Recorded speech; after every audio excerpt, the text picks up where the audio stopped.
السلام عليكم ورحمة الله وبركاته. دمانتين واتسلامنتين. waxaa la yidhi dadna af buu isku afkartaa xoolana ur bay isku afkartaan dadkuna haddaanay wada hadal inay is afkartaan waa wax aan dhici karin qofku mabaadi'diisa iyo afkaartiisa iyo wuxuu aaminsan yahay inuu ka hadlo ama uu soo bandhigo waa wax lama huraan ah siiba xilligan iyo waqtigan aanu joogno iyo zamankan aanu joogno waxaan ka wadaa dad badan ayaad arkaysaa oo ololeynaya oo wax wada oo xisbiye sameynaya oo campaign maxay abaabulaya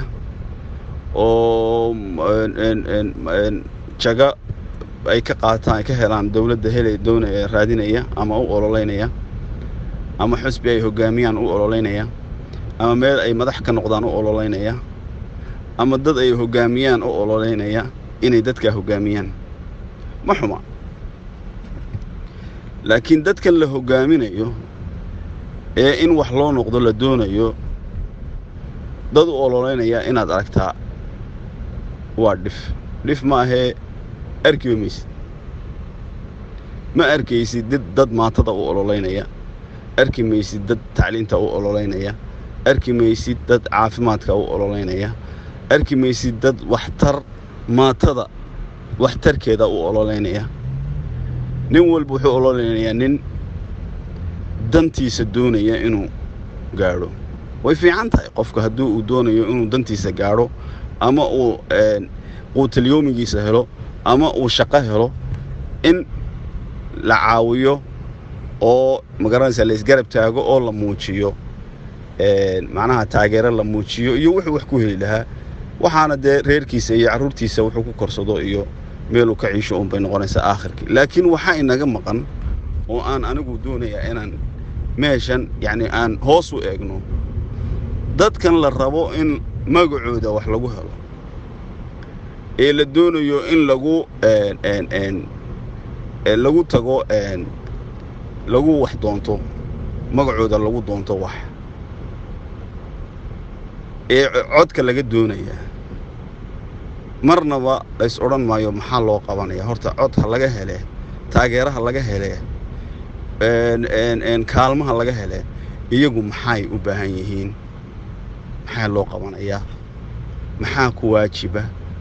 qofkan marka uu wax noqdo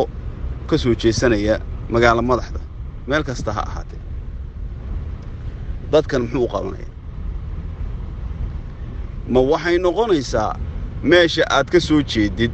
laba xaalo in lagu geeyo marka aad cod doonaysid iyo markaad gabowdid ama aad dhimatid ba ilaahay amaanadiisa qaado in lagu aaso intaasun bay noqonaysaa marka maxaynu u heli weynay dad u ololeeya oo campaign u dhiga oo u tartama oo magac ku doona waxtarka dadka ummadda waxa la yidhi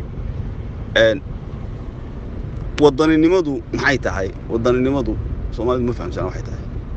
waayo asaaskeeda waxay ku salaysan tahay maba yaqaanaanba waxay aaminsan yihiin Soomaalidu wadaninimadu inay tahay wadan aad leedahay waan idin kula lahayn ma ku faani kartid kuma faani kartid wadaninimo qof Soomaali ah wadaninimo kuma faani karo waxa laga yaabaa inuu qof u jecel yahay marka la soo magacaabo ama la soo hadal qaado inay xaad u kacdo inay caada fid qaado xumbo waxaan xumbada loo yaqaan inay aanay dhaafsisnayn laakiin marka ay hoos u dhaadhacdo aanay noqonaynin wax jira oo macna ku salaysan oo mabaadi' leh oo qawaacid ku fadhiya aanay lahayn maantana waa jacayl birina waa nacayb inta ma dhaafsisna hadal iyo dhammaantii wax la yidhi nin wax badan hadlayna hadalkii ma wada odhan in wax yar hadlayna hadalkii kama wada tegin anigu waxaan odhan lahaa مبادئ كسليسن واحترك beeska dadka beeska idin ah ee asaaska idin ah waxtarkooda in loo ololayo oo waxtarkooda la isu gacan qabto oo maxay waxyaabaha ay u baahan yihiin ee asaasiyaadkooda ah iyo nolol yoomeedkooda ah in loo ololayo oo loo kaambeenayo ayaa waajib ku ah oo xaq lagugu leeyahay adiguna markaa waxaad xaq u leedahay markaad inta ka soo baxday waxaad xaq u leedahay inay ku ololayaan iyaguna inaad wax noqotid oo matashid oo magacooda cod iyo manaafacaad iyo nolol wanaagsan iyo position aad ku raadsatid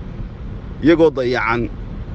oo bilaa kahrabada oo bilaa caafimaad ah oo bilaa tacliin ah oo bilaa amni ah oo bilaa biyo ah biyo adagoo wiyeer ahoo qadhaadh ay keliyuhu ku istaagayeen siday u cabbayeen ay ku dhinteen inaad adigu tidhaahdid tayda ii soo hormariya oo ii ololaya oo cod isiiya wax shuruucda ka baxsan baan u arkaa anigu wax dembiya baan u arkaa